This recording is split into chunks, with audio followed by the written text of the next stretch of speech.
Hi friends, funny കപ്പിൾസിൻ്റെ പുതിയൊരു വീഡിയോയിലേക്ക് എല്ലാവർക്കും സ്വാഗതം. അപ്പോൾ ഇന്ന് നമുക്കൊരു 4 മണി പലഹാരം ഉണ്ടാക്കാം.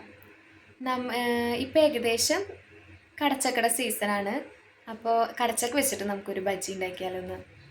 അപ്പോൾ ആ ചേട്ടൻ്റെ കടച്ചക്ക വലിയ ഇഷ്ടമില്ലാത്ത ഒരാളാണ്. ഉപ്പേരിയൊന്നും വെച്ചാൽ ആളധികം കഴിക്കില്ല. അപ്പോൾ നമുക്കൊന്ന് ബജ്ജി ഉണ്ടാക്കി കൊടുക്കാം. ആൾ വർക്കിന് പോയേക്കാണ്. വർക്ക് കഴിഞ്ഞ് വന്നിട്ട് നമുക്ക് ആളെ കൊണ്ട് ടേസ്റ്റ് ചെയ്യിക്കാം. ഓക്കെ.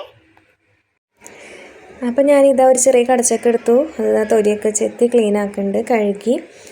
എന്നിട്ട് കടലമാവ്, അതിലേക്ക് 1 സ്പൂൺ അരിപ്പൊടി, കുറച്ച് ഉപ്പ്, കുറച്ച് മുളക് പൊടി, പിന്നെ ഞാനതിൽ കുറച്ച് ഈസ്റ്റ് ഇട്ടുണ്ടായിരുന്നു കേട്ടോ. അതിന് ശേഷം വെള്ളം ഒഴിച്ചിട്ട് നന്നായി ഇളക്കുകയാണ്.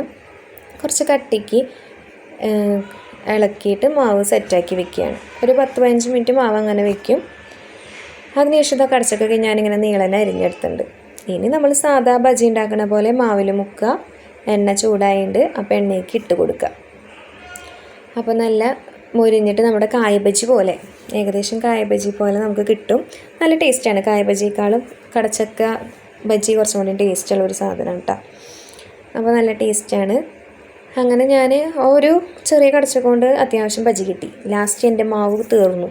അപ്പോൾ ഞാൻ ബാക്കിയുള്ള കടച്ചക്ക ചെറിയ ചെറിയ പീസാക്കിയിട്ട് ആ മാവിലിട്ട് ഇളക്കി. മടിയാണേ, അതുകൊണ്ട് എളുപ്പപ്പണി നോക്കിയതാണ്. അതിനുശേഷം ആ ചേട്ടൻ പണിയൊക്കെ കഴിഞ്ഞ് വന്നു. അപ്പോൾ ആളോട് ഞാൻ പറയാണ് കായ് ബജി ഉണ്ടാക്കിയെന്ന്.